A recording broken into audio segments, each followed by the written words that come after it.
unsolved, or cases which have been, quote, solved, unquote, but which remain in great controversy. And not to be facetious or glib, as I was a couple of minutes ago in referring to the JFK assassination, but there is an excellent example. It is, quote, solved, unquote, except that 2/3 to 75% of the American people do not believe how it was solved. So in a democracy, gee, can we vote on whether a murder case has been solved or not? If there were a jury convened today of any microcosm, black, white, young, old, any part of the United States of America, then it's highly likely that that case would not come in with a verdict, which has been given to us by the Warren Commission report. But let's talk about cases of a more mundane nature. First one I want to talk about is a case which people in this area are familiar with, and it follows, as I've said, quite fortuitously, Andy's presentation from Beaver County. It's quite interesting that Beaver County has this panoply of fascinating cases. That's just one of those quirks, and maybe if you go back prior to the early 1990s, maybe you might not find any such cases in Beaver County. This is a case involving a dead woman, victim Catherine Walsh. Catherine Walsh was found dead in 1979. She worked at a local job. She was separated from her husband. She was out with some friends at a local bar restaurant. They ate and did some drinking, and they parted ways 2, 3 o'clock in the morning, something like that. When she did not appear for work the next day, her boss called. Her father went to the house. I believe he broke down the door, and he found his daughter lying on the bed, prone, her hands bound behind her back, completely nude, except for a portion of a nightgown, an upper part of a nightgown. She was covered by a sheet. The autopsy was done there in Beaver County, and it was signed out as strangulation. There was no question about the cause of death. That was not an issue at all. This is the scarf that was used to bind her hands, and the ligature was around her neck. That was not a question whatsoever. The autopsy was done quite competently. Nothing happened because while they interrogated numerous people, including her ex-husband and some others, they never had enough evidence to make a move. About then 33 years later, 2011, 2012,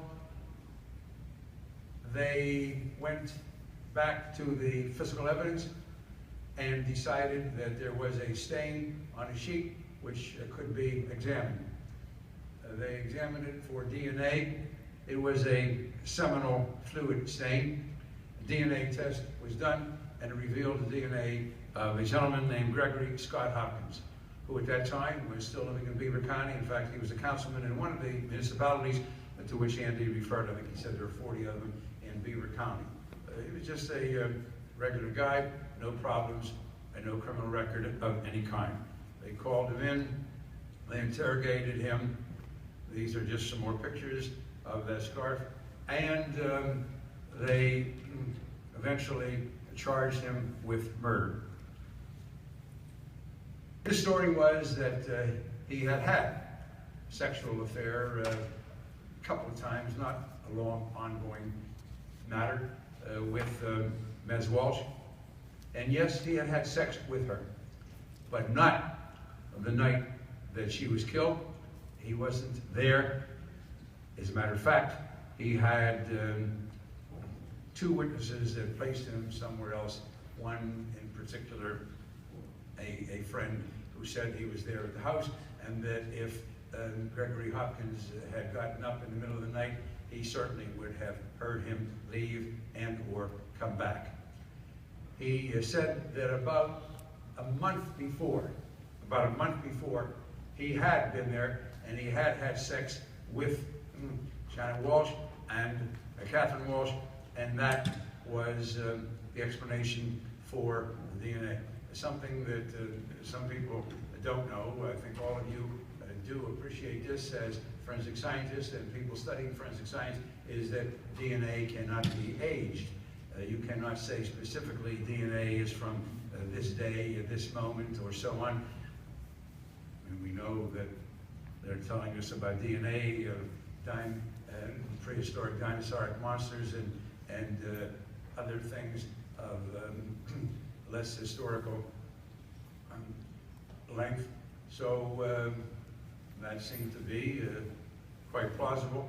Nevertheless, the case proceeded. I was contacted by the district attorney's office, and I met with Assistant District Attorney Frank Martucci. I think he was supposed to have been here, but I believe he's in trial.